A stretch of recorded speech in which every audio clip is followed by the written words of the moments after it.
भगवान श्री कृष्ण भीष्म पितामह को याद करते हैं और फिर भगवान श्री कृष्ण जी भीष्म पितामह से मिलने के लिए चलते हैं। लोग कहते हैं कि भीष्म पितामह जी उत्तरायण की प्रतीक्षा कर रहे थे। भगवत गीता में उत्तरायण और चंद्रायण का पूरा वर्णन है,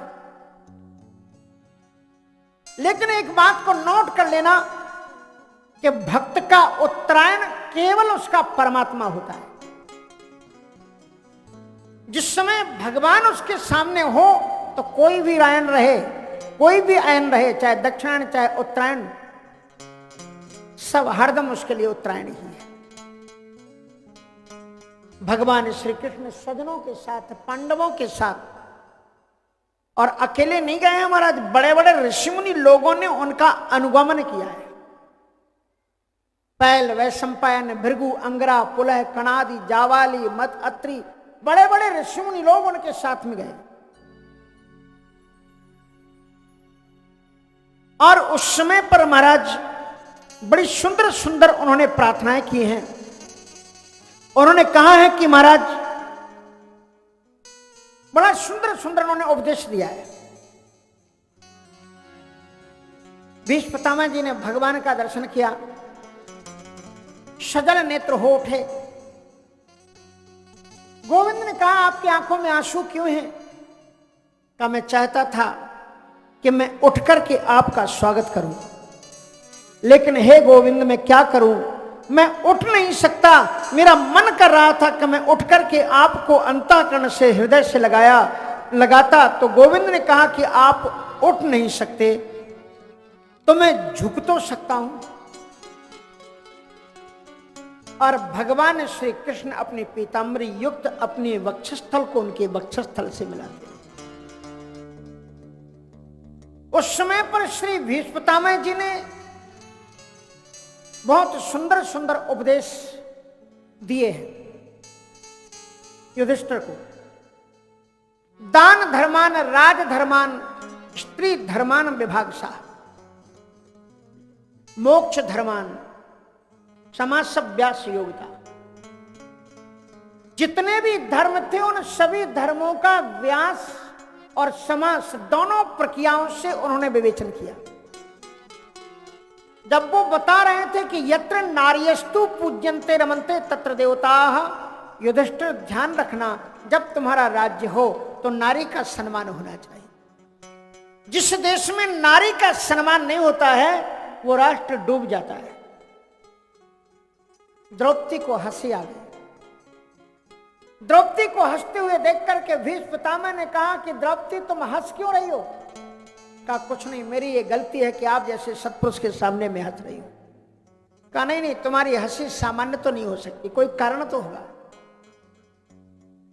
तो द्रौपदी ने ये कहा कि आज आपने स्त्री धर्म की विवेचना सिखा रहे हैं कि स्त्री का सम्मान क्या होता है, लेकिन मैं आपसे पूछती हूं भीष्म पितामह जी महाराज, आप तो बुजुर्ग हैं, कि जिस समय पर भरी हुई सभा में धृतराष्ट्र पुत्र दुशासन मुझे मास्वस्था के बीच में भी केस पकड़कर घसीट कर खिलाया था, सबसे पहले मैंने आपके चौखट पर अपने मत्थे को रखा था। क्या आप ब्रह्मचर्य व्रते हैं? आप मेरी रक्षा करें। आज जो धर्म आप मेरे पति को सिखा रहे हैं, इस दुष्ट को आपने वो धर्म क्यों नहीं सिखाया दुर्योधन को? आज जो आप धर्म हमको सिखा रहे हैं, कहां गया था आपका ये धर्म? उस समय भीष्म पितामह जी रोए और उन्होंने कहा द्रौपदी तुम्हारा प्रश्न एकदम सही है, लेकिन एक बात जानती हो, मुझे अपने 11 जन्मों का ठीक से ध्यान है, मैंने कोई पाप नहीं किया। और कहते हैं अपने कर्मों का परिणाम भोगना पड़ता है। तो मैं सरसैया में पड़ा हूं, मैं सोचता रहा कि मैंने ऐसा कौन सा पाप किया जिसके कारण मैं निष्पाप होते हुए भी सरसैया पर पड़ा हुआ हूं। और तब मुझे उत्तर मिला कि भरी हुई सभा में एक स्त्री के आबरू को लूटने की प्रयास होता रहा, और मैं धनुर्धर होते हुए भी, ब्रह्मचारी व्रती होते हुए भी मैं तुम्हारी रक्षा के लिए उठ करके खड़ा नहीं हो सका। वही मेरा पाप था जिसके कारण आज मैं सरसैया पर पड़ा हुआ। इसलिए अवश्य में वो भोक्तव्यम कृतम कर्म शुभाशुभम। हम अपने जीवन में जो कर्म विकर्म जो भी करते हैं परिणाम अवश्य भोगने पड़ते हैं। रामचरितमानस में एक बड़ी सुंदर कथा आती है, सुंदरकांड में, कि लंकिनी वैसे तो हनुमान जी को नहीं पहचान पाई कि हनुमान जी कौन है। जब लंका में प्रवेश कर रहे थे, मसक समान रूप कप धरी, लंका है चलो सुमिर नरहरि, और नाम लंकिनी एक निश्चर सो कह चल मोहि निंदरी, जानियो नहीं मरम सठ मोरा, मोर आहार जहां लग चोरा, मुटका एक महा का पिहनी, और रुधिर बमत धरणी धनमनी। और जो ही रक्त की उल्टी हुई तो हनुमान जी के सामने हाथ जोड़ करके पलटे का करके खड़े हो गई। कहा महाराज आज परम सुख मिला, तात स्वर्ग अपवर्ग सुख धरिय तुला एक अंग, तूल नता है सकल मिल जो सुख लाओ सत्संग, सुख मिल गया। अब आप बताओ ये सत्संग का कौन सी प्रक्रिया हुई? हनुमान जी ने कोई कथा सुनाई थी क्या उसको? हा? आप किसी संत के पास जाओ और वो ना कथा सुनाए ना प्रवचन करे ना कीर्तन, एक थप्पड़ जड़ दे, बत्ती से हिल जाए, खून बहने लगे और आप कहने लगो महाराज मजा आ गया। तात स्वर्ग अपवर्ग सुख धरिय तुला एक अंग, तूल नता है सकल में, ये कौन सा सत्संग था महाराज? ये सत्संग का मतलब यह है कि जिस प्रक्रिया के माध्यम से आपको सत्य का यथार्थ ज्ञान हो जाए वही सत्संग है, वो किसी भी प्रकार से हो। कभी कभी कोई हनुमान जी महाराज को संत नहीं कहा, रामचरितमानस में संता अमोह भाव भरोसे हनुमंता, बिनो हरि कृपा मिले नहीं संता। तो मैं सोचता रहा ये संत और संता में क्या फर्क है। अब ये प्रकरण पढ़ने के बाद में समझ में आई कि जो महात्मा अपनी बातों से सत्संग से समझाए उसका नाम सत्संग है, संत है, और जो बातों से भी समझाए ना माने तो लात से समझा दे उसका नाम संता है। हाँ, अब मुझे भाव भरोसे हनुमंता और बिनु हरि कृपा। हाँ, ऐसे भी कभी कभी किसी को समझाना पड़ता है। हनुमान जी ने समझाया, हम नहीं समझाते ऐसे। हनुमान जी महाराज मुटका एक महा का प्यानी, और रुधिर बमत धरणी ढनमनी, उन्हीं संभार उठी सोलंका, जोर पान कर बने से शंका, जब रावण है ब्रह्म वरदीना। 7 जन्मों की याद आ गई उसको। कभी कभी यह भी जरूरी होती है। इसलिए भीष्म पितामह जी महाराज कहते हैं कि मैंने जीवन में कोई पाप नहीं किया, फिर भी यदि मैं सरसैया पर पड़ा हूं तो मेरे गोविंद का ये दंड है। अर्जुन उनको देख करके कह रहा था भगवत गीता में, आचार्यान मतुलान भ्रातान पुत्रन पौत्रान सखी तथा ससुरान सहृदच्चैव सैनयोर भयोरपि। लेकिन श्री कृष्ण ने एक लाइन में सब खारिज किया। जितने तुम्हारे सामने दुर्योधन की रक्षा में खड़े हुए लोग हैं, ये ना महात्मा है, ना विद्वान है, ना पंडित है, ना योद्धा, हत्वा एते आततायिना, ये सब आतताई, इन्हें खत्म करो। और जब तक ये खड़े रहेंगे तब तक ये धर्म की स्थापना नहीं होने देंगे। इसलिए इन लोगों को हटाओ, नए धर्म का सृजन करना है। ये होने नहीं देंगे, अपनी पुरानी बातें लापते रहेंगे।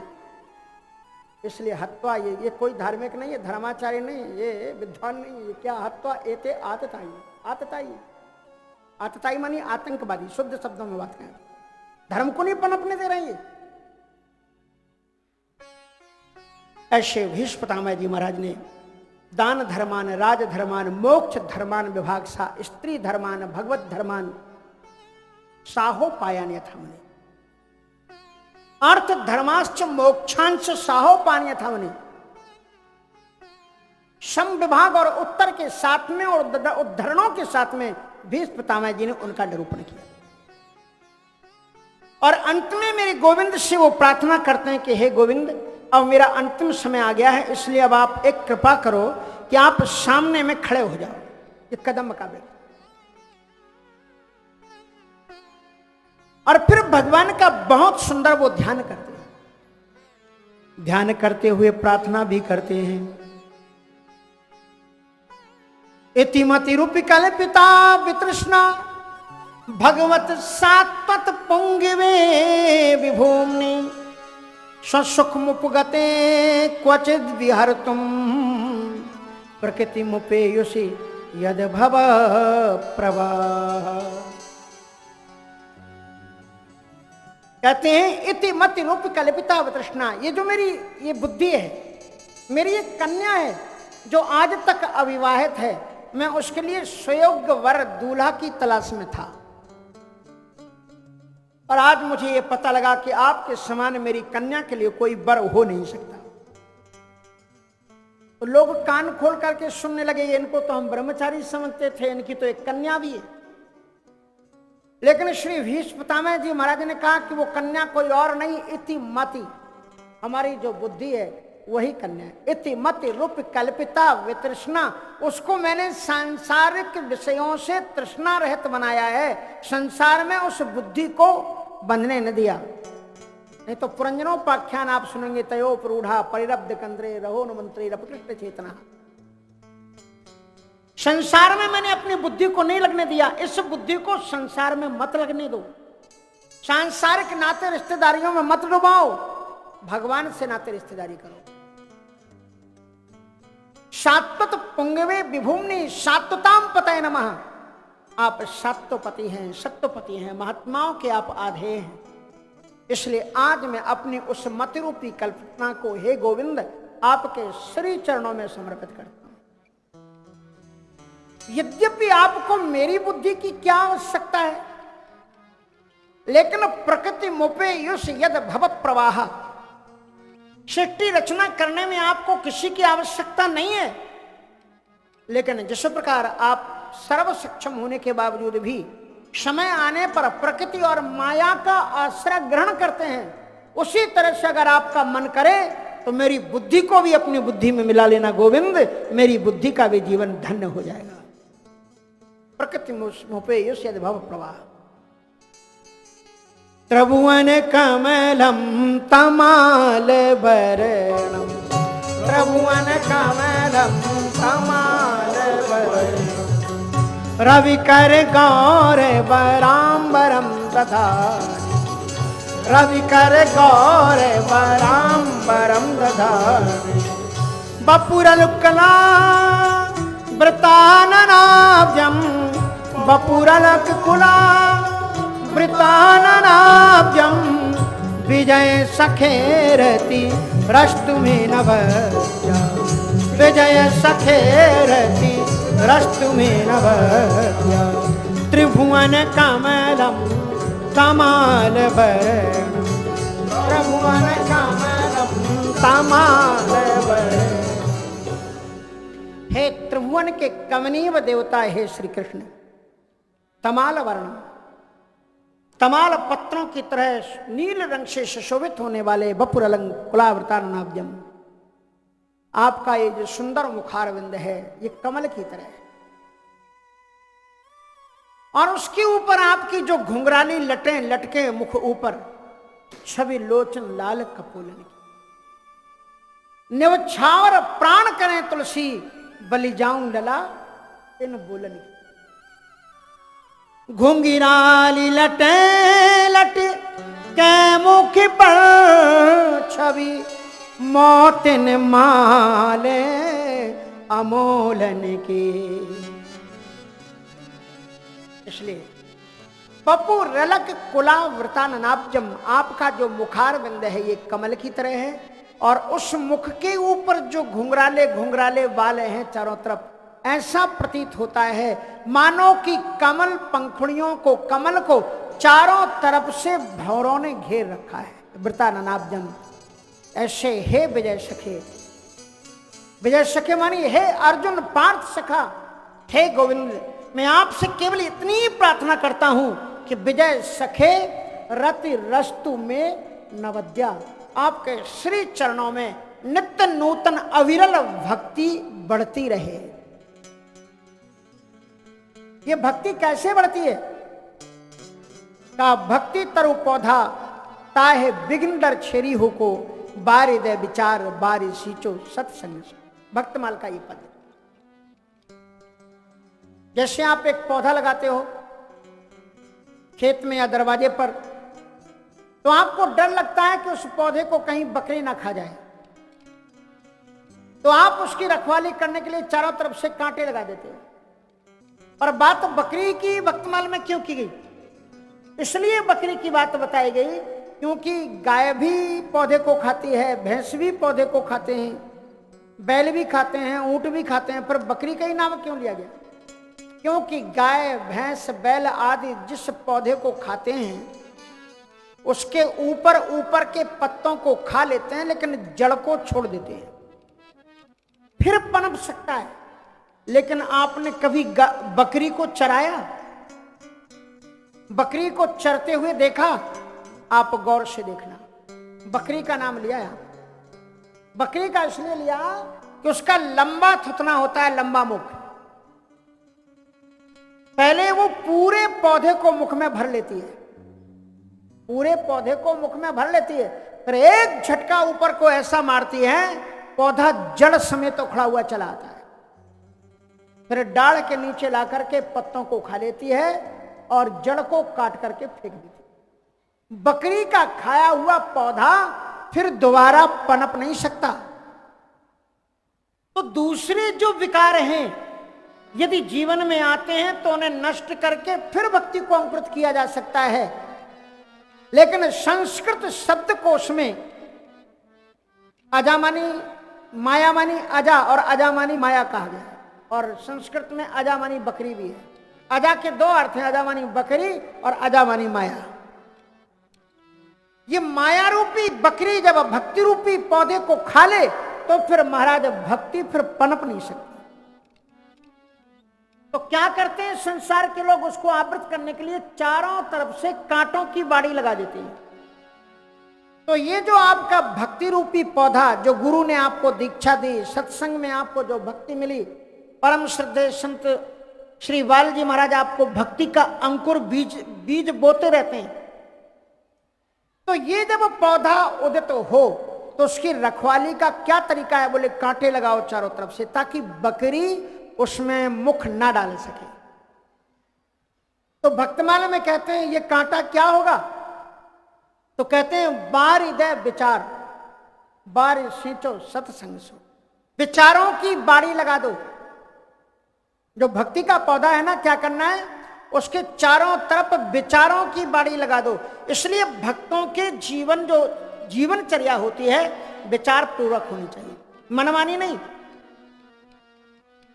क्या विचार करना है? बोले क्या खाएं क्या ना खाएं, क्या पिएं क्या ना पिएं, क्या बोलें क्या ना बोलें, कहां जाएं कहां ना जाएं।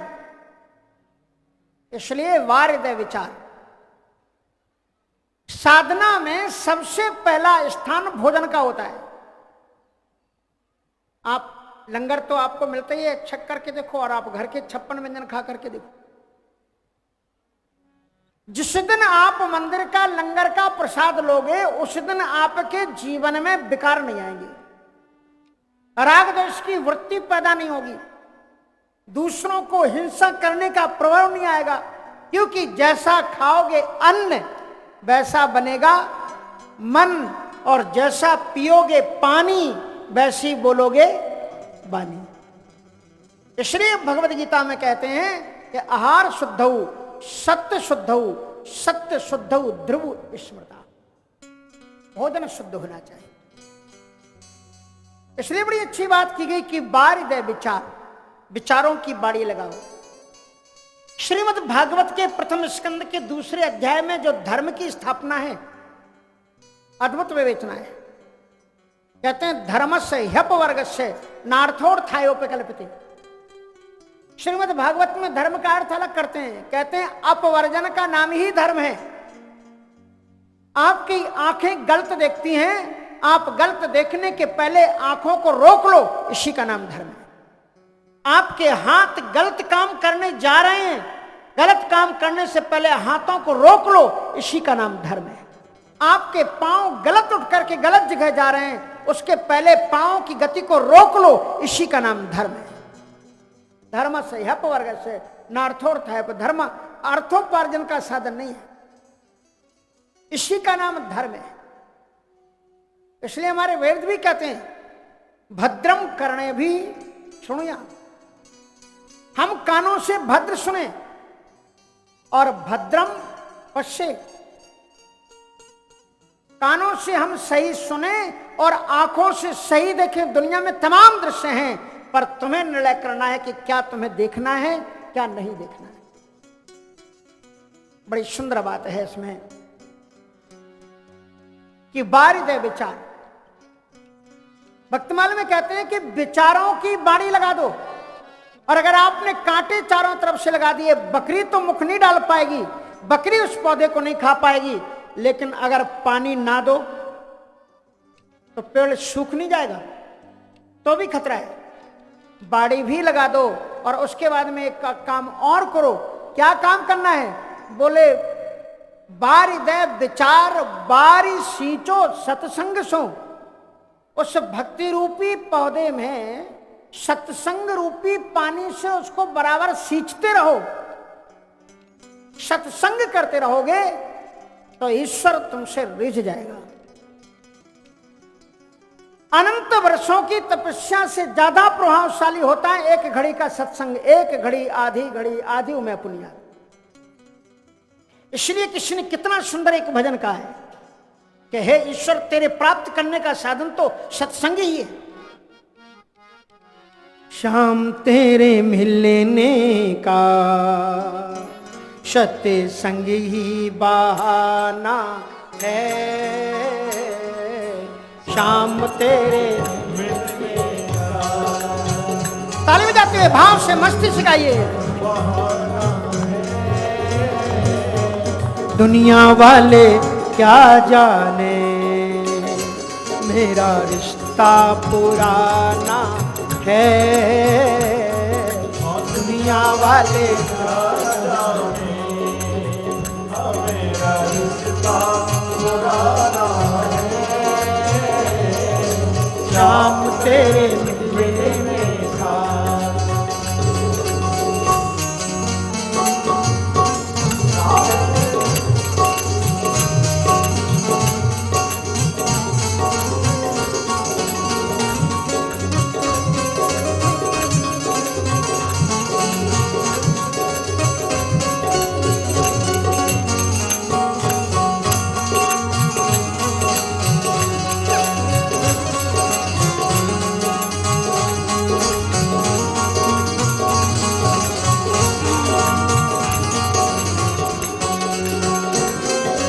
जंगल में ढूंढा तुझे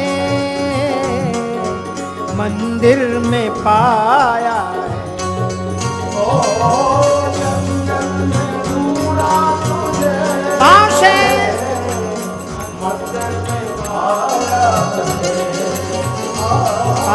जंगल में ढूंढा तुझे मंदिर में पाया है। जंगल में ढूंढा तुझे मंदिर में पाया है। हाँ, संतों के हृदय में, संतों के हृदय में मेरे श्याम का ठिकाना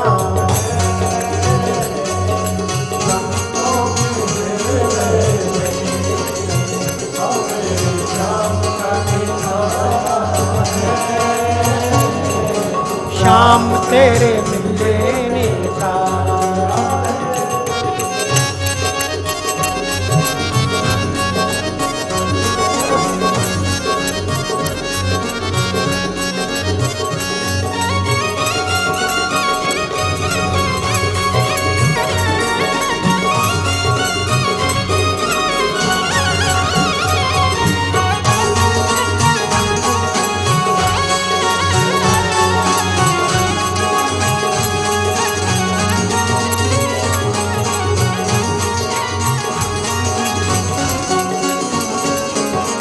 मथुरा में ढूंढा तुझे गोकुल में पाया है। मथुरा में ढूंढा तुझे गोकुल में पाया है। हाँ, मथुरा में ढूंढा तुझे गोकुल में पाया है।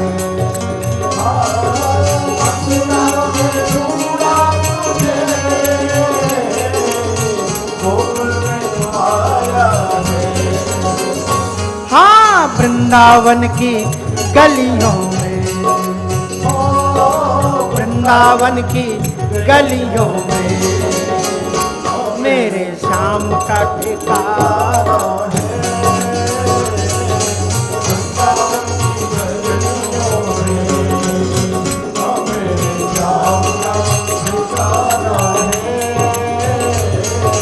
श्याम तेरे मिलने का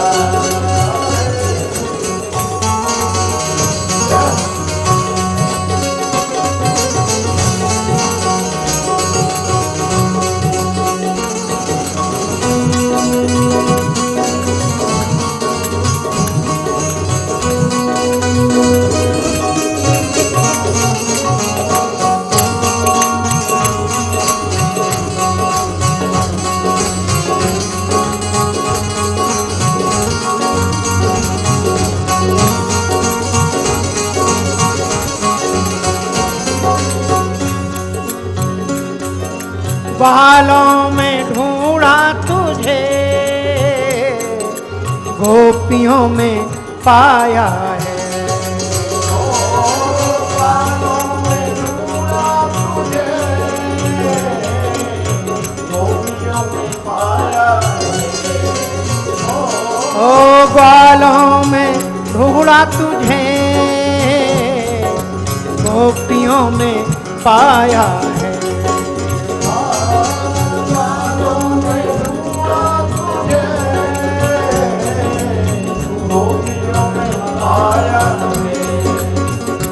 श्री राधा जी के हृदय में, राधा जी के हृदय में मेरे श्याम का ठिकाना है। राधा जी के हृदय में मेरे श्याम का ठिकाना है। श्याम तेरे मिलने का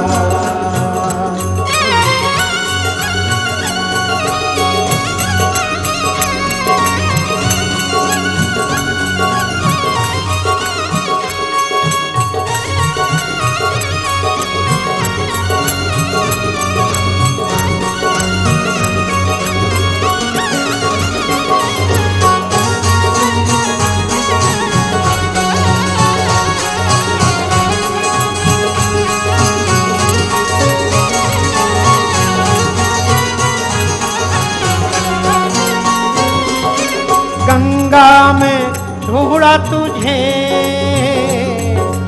जमुना में पाया है। गंगा में ढूंढा तुझे, जमुना में पाया है।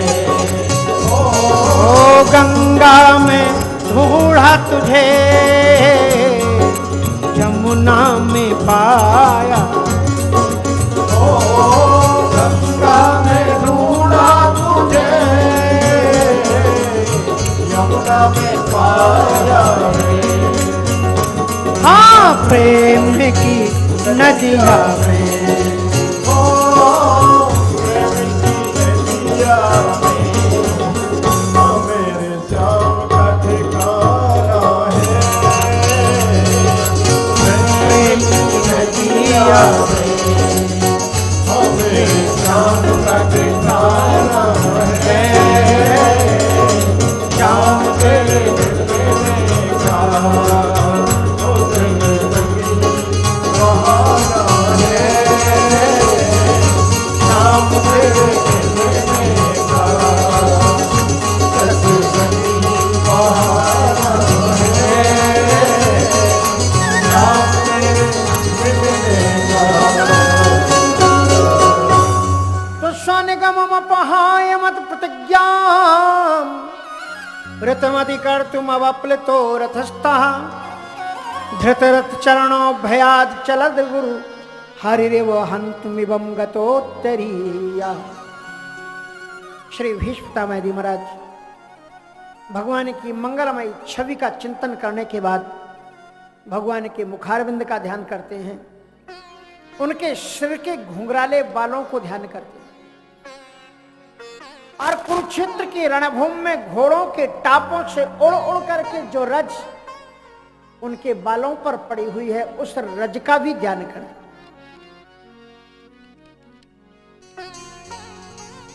और फिर उन्हें वो पल याद आ जाता है। दुर्योधन एक बार प्रसन्न आकर के महाराज भीष्म पितामह से बोला कि महाराज हम जीत गए, युद्ध शुरू होने के पहले जीत गए। कहा कैसे जीत गए? आज मैं गोविंद के पास सहायता मांगने के लिए गया था,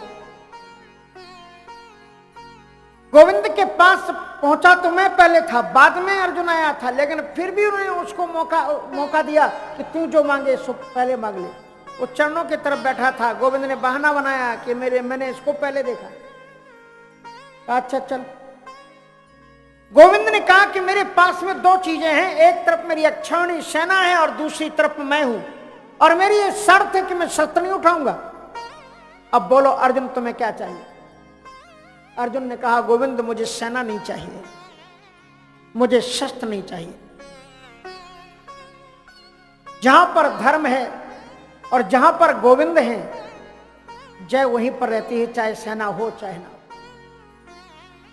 इसलिए यत्र पार्थो धनुर्धर तत्र श्री विजयोर भूतर ध्रुवा नेत्र मित्र, यत्र योगेश्वरा कृष्ण यत्र पार्थो धनुर्धर। तो उसने गोविंद को मांग लिया और गोविंद ने प्रतिज्ञा की है कि मैं शस्त्र नहीं उठाऊंगा, इसलिए वो तो शस्त्र उठाएंगे नहीं, हम जीत गए। तो भीष्म पितामह जी ने कहा तो तुम कृष्ण को नहीं जान पाए। रोते हुए आंसू में कहा तुम मेरे गोविंद को दुर्योधन जिंदगी भर नहीं जान सकते। कृष्ण ने कहा है ना कि शस्त्र नहीं उठाएंगे? बोले हाँ। अरे बोले वो भक्तों की रक्षा करने के लिए अपनी प्रतिज्ञा को भी ताक पर रख देते हैं। चलो ठीक है, तुम कहते हो कि उन्होंने प्रतिज्ञा की कि मैं शस्त्र नहीं उठाऊंगा, और मैं भी आज प्रतिज्ञा करता हूं कि रणभूमि में गोविंद को शस्त्र उठवा दूंगा। आज जो हरहीन शस्त्र गहाऊं तो ला जाऊं गंगा जननी को और गंगा सुत न कहाऊं, शांतनु सुत न कहाऊं। यदि मैं आज रणभूमि में गोविंद को शस्त्र धारण ना करा दूं तो मैं अपनी मां को लज्जित कर दूंगा। और उसके बाद उन्होंने तैयारी की। रणभूमि में गोविंद का रथ सामने आया। आज बड़े क्रोध में थे भीष्म पितामह जी महाराज। ऐसे शस्त्रों की वर्षा की, ऐसे शस्त्रों की वर्षा की एक पल के लिए। जिस रथ में अर्जुन बैठा हुआ है, गोविंद चला रहे हैं, आकाश को उड़ गया महाराज वो रथ। बाणों से तोप दिया भीष्म पितामह जी ने। पृथ्वी तिलमिला उठी, देवता लोग हाहाकार कर उठे, ऋषि मुनियों ने स्वस्ति वाचन किया, गोविंद ये क्या हो रहा है? भगवान ने अपने पीतांबर को गिरा करके पृथ्वी से कहा तुम धैर्य धारण करो। भीष्म पितामह ने सोचा अब गुस्सा आ गया होगा इनको, लेकिन रथ जब नीचे उतरा तो गोविंद मुस्कुरा रहे थे। वाह गोविंद, अभी भी आप मुस्कुरा रहे। और उसके बाद में भीष्म पितामह ने कहा कि मुझे मालूम है कि तुम्हें गुस्सा कैसे आता है। एक बाण ऐसा मारा जो अर्जुन की बाह को छीलते हुए निकल गया। एक बूंद अर्जुन की निकली, गोविंद की आंखें लाल हो गई। कहा जिस भक्त की डोरी मैंने थाम रखी हो उसको छूने की तुमने चेष्टा कैसे की? स्वानिगमम अपहाय मत प्रतिज्ञाम। भीष्म पितामह जी कहते हैं हे गोविंद, उस समय मैंने आपका वो स्वरूप देखा। आपने मेरी वाणी को सत्य करने के लिए अपनी वाणी को आपने छोड़ दिया। श्वान निगम मपहाय मत प्रतिज्ञाम ऋत मदि कर तुम मवपल तो रथस्था। मेरी वाणी को सत्य करने के लिए आपने उस समय पर प्रत्यंचा छोड़ दी। गोविंद ने कहा था शस्त्र नहीं धारण करेंगे, लेकिन भगवान श्री कृष्ण जी रथांग पाणी बन गए। धृतरथ चरणों भया चलत गुरु, रथ के ही चक्के को उन्होंने सुदर्शन चक्र की तरह उठा लिया। और उस समय कुपित होकर के लाल होष्टों के साथ में गोविंद जब रथ से उतरे तो ऐसा प्रतीत हो रहा था जैसे भयानक सिंह रोर करता हुआ गुफा से बाहर निकल करके आ रहा है। वो जो रथ होता है ना, ऐसा बना हुआ होता है ना, उससे उठ करके गोविंद जब चले तो उनकी जो बाल थे वो बिखर गए, आंखें लाल हो गई, रथांग पानी बन गए। और उसके बाद में कहा इतिमति रूप उन्होंने कहा कि महाराज स्वान निगम अपहाय मद प्रतिज्ञाम, हे गोविंद धन्य है आप मेरे इष्ट देव हो, क्योंकि स्वान निगम अपहाय मत प्रतिज्ञाम रत मत कर्तु मवापलतु रथस्था धृत चरणों भया चलत गुरु हरिव हंतुमिवं गतो परिया। जिस समय पर आप लेकर के उतरे, आपका उत्तरीय वस्त्र लहलहा रहा था और आप आगे बढ़ गए। ऐसे ठाकुर जी के भिन्न भिन्न छवियों को वो स्मरण करते हैं। और उसके बाद में कहते हैं कि प्रभु जी मुझे वरदान प्राप्त है कि तदौ न तन निज इच्छा मरण, लेकिन ये मौका कब मिलेगा कि जहां सुनाम भैले शंकर काशी, जहां सुनाम भैले शंकर काशी, धीत सब ही समो गति है विनाशी,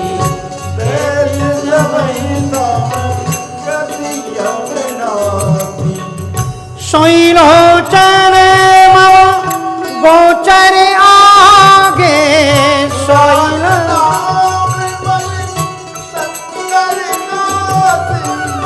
सोई लोचन मम गोचर आगे, सोई लोचन मम गोचर आगे, राखा हो नाथ देखे राखा हूँ नाथ देखे ही खाई, राखा हूँ नाथ देखे ही खाई, राखा हूँ नाथ देखे ही खाई। तो जो उत्तरायण और दक्षिणायन की मीमांसा है वो भीष्म पितामह जैसे भक्त पर लागू होती नहीं, क्योंकि भीष्म पितामह जी की कोई यात्रा नहीं हुई है। कैसे उन्हें शरीर का भगवान में विलय किया है अपने प्राणों का, स्पष्ट लिख दिया, वो कहीं गए आए नहीं। कृष्ण एवं भगवती मनोबाग दृष्टि वृत्ति भी, अपने आराध्य भगवान श्री कृष्ण के पावन पादारविंदों में भीष्म पितामह जी ने मनोवाग दृष्टि वृत्ति भी चारों चीजों को लगा दिया, मन को लगा दिया, अपनी वाणी को समर्पित कर दिया, चित्त गोविंद में लगा दिया, और वृत्तियों से एक एक रोम से वो कृष्ण का आलिंगन कर रहे थे। प्रकृति मुपेयस्यद भव प्रवाह, वो अंतिम समय में ब्रजांगनाओं के महाराज को याद करते हैं और गोपी भाव को वो प्राप्त हो जाते हैं। और इसलिए बाद में आत्मन्यात्मानम आवेश, मैं आपको बता रहा था कि जो भगवान के भक्त होते हैं उनकी कोई यात्रा नहीं होती है। कृष्ण एवं भगवती मनोवाग दृष्टि वृत्ति भी, जिसने मन को, वाणी को, तन को, चिंतन को नंदनंदन श्याम सुंदर के पादार विंद में अनुमीलित कर दिया है, लगा दिया है, तो फिर वो क्या करते हैं, आत्मन्यात्मानम आवेश। परमात्मा कहीं दूर नहीं है, अस्य प्रभु जीव अछत अविकारी, ऐसा जो प्रभु परमात्मा है अछत है, अविकारी है, और वो तुम्हारे दिल में बैठा हुआ, तेरा साईं तुझ में और तू खोजे जग में है। उनकी कोई स्वर्ग और की यात्रा नहीं होनी थी, इसलिए आत्मन्यात्मानम आवेश अंतः श्वास उपारमत, वो कहीं नहीं गए। उनके अंतःकरण में जो ठाकुर जी विराजमान थे, उन्होंने उनको देख करके अपने अंतःकरण में धारण किया और उन्हीं में अपनी आत्मा को गोविंद के पावन पादार विंदों में भीष्म पितामह जी महाराज ने लीन कर दिया। बोलो भक्तवत्सल भगवान की। भीष्म पितामह जी महाराज की। जो भगवान के 12 भक्त हैं उनमें से प्रहलादो, जनको, भीष्मो, बलर, वयास्कर, वयम जो ऊपर बताए गए हैं, स्वयंभूर, नारदा, शंभु, कुमारा, कपिलो मुनि, ऐसे वे भक्तों में श्री भीष्म पितामह जी महाराज हैं। ऐसे भीष्म पितामह जी महाराज ठाकुर जी में ही, क्योंकि जो भक्त होते हैं जो भगवान के ही अंश होते हैं, और भगवान का अंश भगवान से पृथक कहीं जा ही नहीं सकता, ना स्वर्ग जाता है ना नरक जाता है, मोक्ष नाम की कोई चीज नहीं है। सगुणो उपासक मोक्ष न लेगी और तिनकहु राम भगत निज देहि। और ऐसे श्री भीष्म पितामह जी महाराज अपने गोविंद के आत्मन्यात्मानम आत्मनि आत्मानम आवेश, आत्मन जो परमात्मा थे उनको अपनी आत्मा में आवेश करके अंतःश्वास उपारमत अपने भगवान नंदनंदन के श्याम सुंदर के चरणों में अपने श्वास को उपारमत कर देते हैं।